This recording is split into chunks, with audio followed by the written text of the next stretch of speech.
Hey, what's up, everyone? Raging Golden Eagle here, having way too much fun as always. And if you guys were just watching my stream right now, I'm sure you have heard the news. But FUNimation just went and pulled interspecies reviewers from their lineup of videos on their streaming site. They were even starting to dub the thing, but no, I guess they're trying to claim ignorance now. Oh, we had no idea what it is we were showing.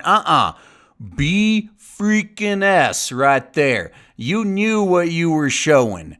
And yeah, they're trying to scrub all history of it from their forums too, but we do have the official statement.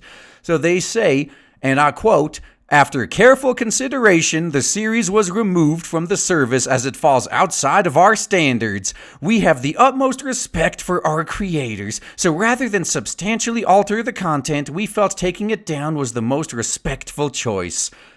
Now, for the record, I do appreciate the fact that they chose to just take it down instead of censoring it. There is that.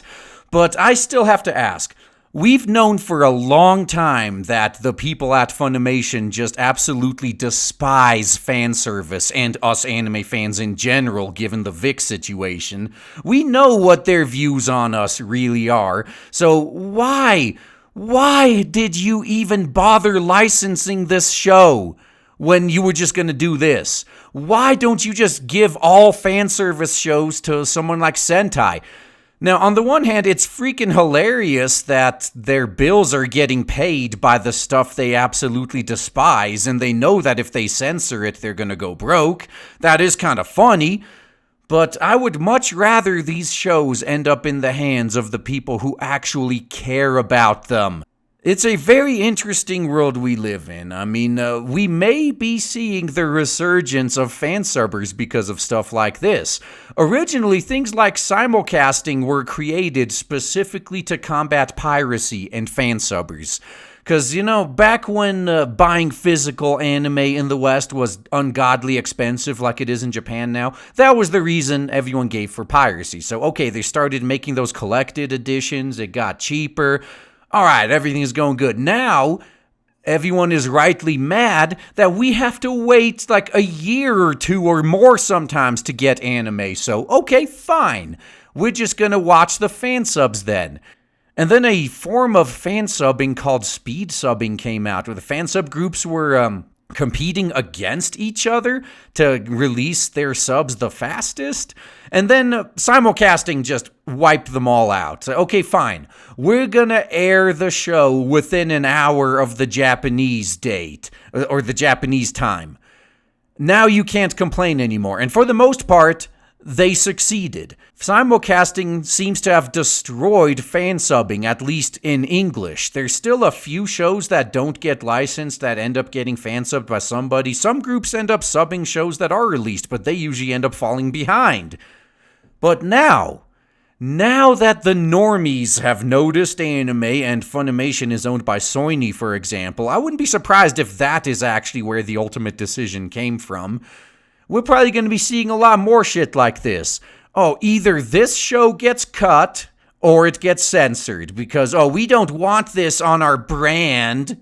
All right, well, if this is how you want to play, maybe we're going to have to bring back the fansubbers because at this point, I honestly do not see any benefit in Western localization. We've seen this with games, anime, like freaking everything that comes from Japan. If it goes through a Western middleman, chances are pretty high it got butchered. Chances are pretty high they fucking censored it.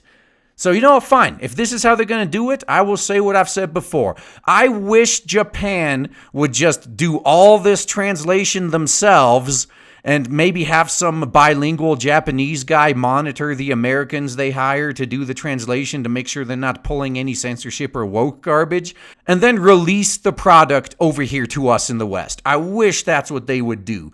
Because honestly, this is pretty infuriating. Why did they even license the show if this is what they were going to do? If Sentai was the one to license the show, we wouldn't be having this problem right now. But no, FUNimation just had to grab up every show possible, and now they're like, we're not actually going to show this. We're going to sit on this. And this is what I'm worried about.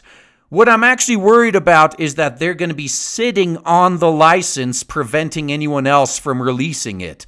And that includes the physical releases. But, well, we'll wait and see. But for now, I just want to make sure you guys are aware that FUNimation, being the super cucks they are, decided to just back out and stop showing interspecies reviewers. So if there's any sort of delay on the English subs, you know the reason. The only hope I have right now is that the English subs from outside of the US were being handled by somebody else, and we'll be able to actually still continue watching those. But in the meantime, we're just going to wait and see. And fansubbers, start preparing to get back into action, because it looks like you will be called upon again. And that's all I got to say, guys. Thanks for listening.